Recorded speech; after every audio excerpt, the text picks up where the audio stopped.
Salam, xoş gördük hər birinizi. Bu günləri milli şirniyyatımız olan şəkərparanı hazırlayacağım. Hazırlamaya keçmədən öncə kanalıma dəstək üçün abunə olub bəyənməyi və videolarımı sonuncan izləməyi unutmayın. Gördüyünüz kimi naxışı itmədən, buruqları açılmadan hazırlaya biləcəyiniz şəkərbara resepti paylaşacağım sizinlə. İndi isə keçək hazırlanma qaydasına. Hazırlamaq üçün ağ kərə yağından istifadə edirəm. Gördüyünüz kimi kərə yağını bu qaydada əridirəm. Tam əritmək olmaz. Bu qaydada əridikdən sonra ocaqdan götürürəm. İçində olan diri parça da öz istiliyinə əriyəcəkdir. Əritdiyim kərə yağı 200 qramdır. Yəni mənim bişirəcəyim şəkərbura 22 ədəd alınacağı üçün az miqdarda ərzaqlardan istifadə edirəm və bir qabın içərisinə 2 çimdik maya əlavə edib üzərinə 1 çay qaşığı ilıq su əlavə etdikdən sonra mayanı suyun içərisində həll edirəm və xəmir yoğuracağım qabın içərisinə əylan növ un əlavə edirəm 600 qram. Unun ortasına hovuz şəklinə gətirdikdən sonra 2 ədəd yumurtanın sarısını və əritdiyim 200 qram kərə yağını, 1 çay qaşığı şəkər tozu, 1 çimdik duz və suda həll etdiyim mayanı da əlavə edirəm. Üzərinə biraz ilıq su əlavə edərək sudan birlikdə xəmirimi yoğuracağam. Yəni xəmir nə qədər su apararsa o qədər su əlavə edəcəm. Nə bərk, nə yumuşaq xəmir yoğurmaya başlayıram.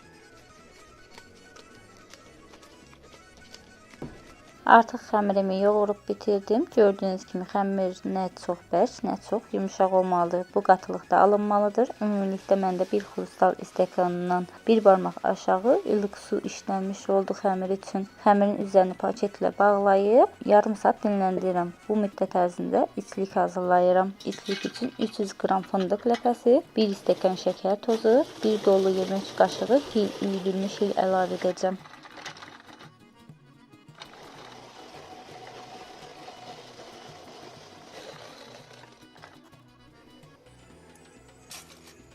Fındıq ləpəsində üyütdükdən sonra bir qabın içərisinə əlavə edib üzərinə 1 stəkan şəkər tozu, 1 yemək qaşığı dolusu üyüdülmüş hil əlavə edirəm. Mən heç bir zaman üyüdülmüş hil almadım. Hər zaman özüm yəni dənə olan hildən alıb qovurduqdan sonra üyüdürəm. Onda həm ətri, həm qoxusu daha gözəl alınır. Sizə də bu cürünə məsləhət görərdim ki, özünüz hazırlayasınız, üyüdəsiniz evdə hili. Çox dadlı, çox ləzzətli olur. Ləpəmizi gördüyünüz kimi yaxşı-yaxşı qarışdırıb kənarda gözlədirəm. Daha sonra isə xəmirimi kündələr halına bölməyə başlayıram. Xəmirimi mən 43 qramdan tutacağım hər bir xəmirin kündəsini.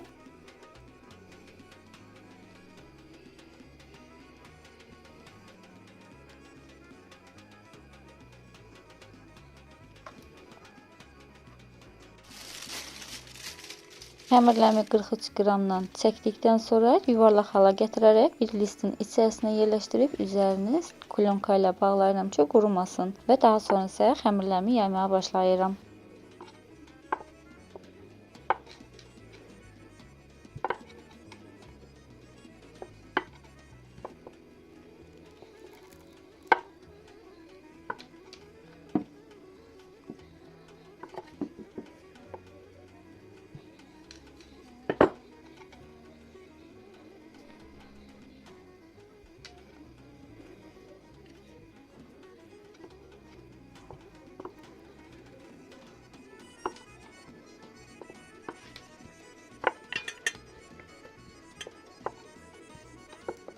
Xəmirləri yaydıqca üst-üstə yığıb, daha sonra isə salofan paketlə üzərini bağlayıram ki, qurumasın.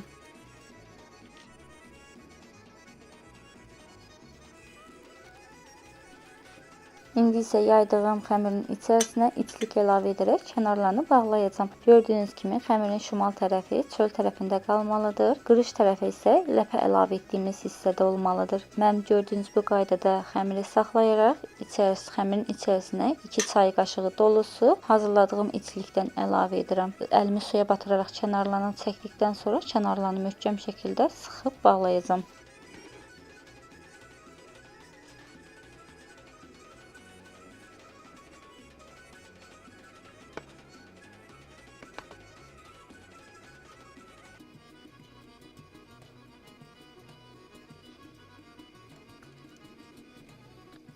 Xəmirin kənarlarını bağlayarkən düz olmasına diqqət etmək lazımdır. Yəni kənarları əyri qalarsa, bükülən zamanda, yəni burarkən kənarlarını əyri alınacaqdır. Bunun üçün kənarlar nə qədər düz olarsa, buruq da bir o qədər düz alınacaqdır. Mən eyni ilə bu qaydada bütün şəkərbura xəmirlərini içlik əlavə edib kənarlarını bağlayacağam. Daha sonra isə kənarlarını bükməyə başlayacağam.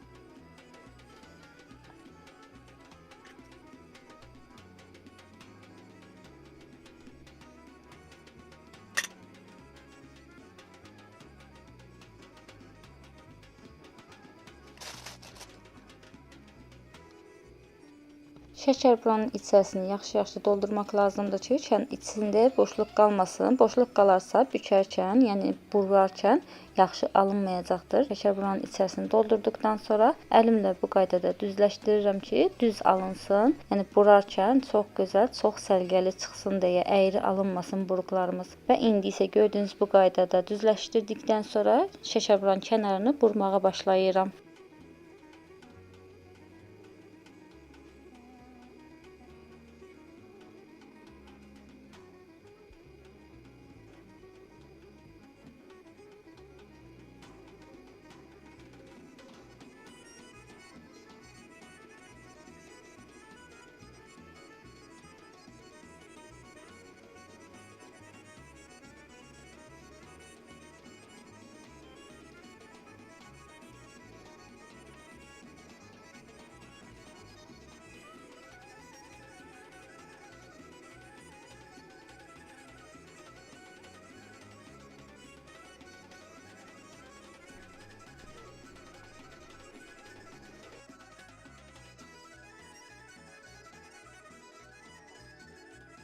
Şəkər buralarımın kənarının hamısını bükdükdən sonra gördüyünüz vəziyyətdə dik formada yığıram ki, dikinə qalsın, naxış vurarkən daha rahat, daha səliqəli naxışlar alınsın deyə.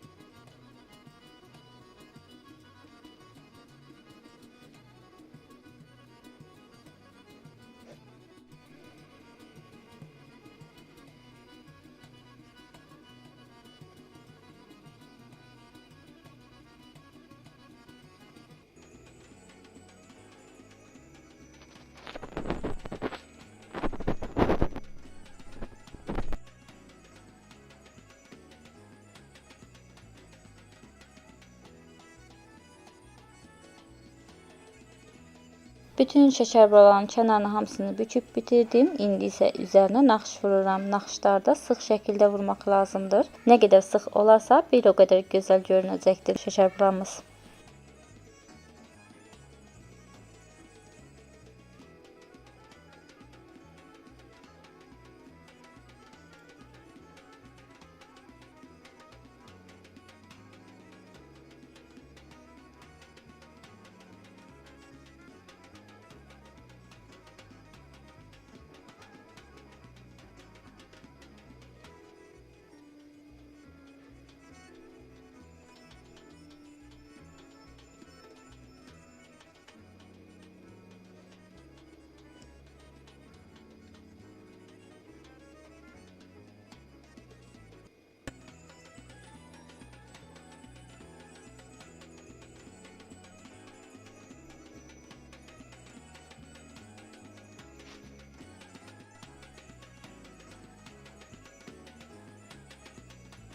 Və budur. Bütün şəkər buralarımın üzərinə naxış vurub bitirdim. İndi isə soba listinə yerləşdirib kənar hissələrindən iynə ilə dəliklər açıram ki, içərisində hava qabarcığı əmələ gəlməsin deyə, yəni içərisində boşluq yaranmasın deyə mütləq şəkildə iynə ilə kənar hissələrindən deşmək lazımdır. Soba listinə yerləşdirdikdən sonra öncədən isitdiyim sobaya 150 dərəcəli, 160 dərəcəli sobada 40 dəqiqə müddətincə bişirəcəm mən şəkər buralarımı. Qeyd edim ki, bişmə müddəti və dərəcəsi sobadan sobaya dəyişir.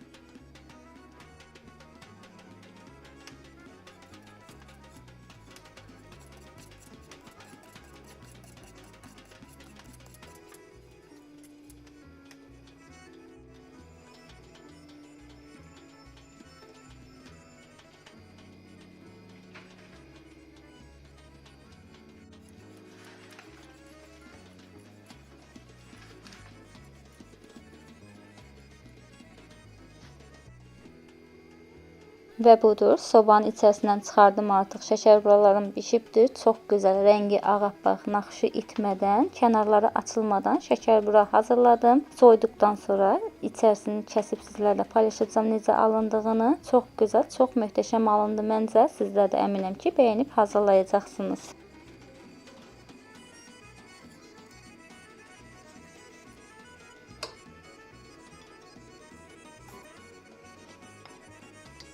Və budur. Şəkər buramız soyduqdan sonra içərisini kəsib sizlərlə paylaşıram ki, necə alındığına baxasınız deyə. Gördüyünüz kimi çox möhtəşəm alınıbdır.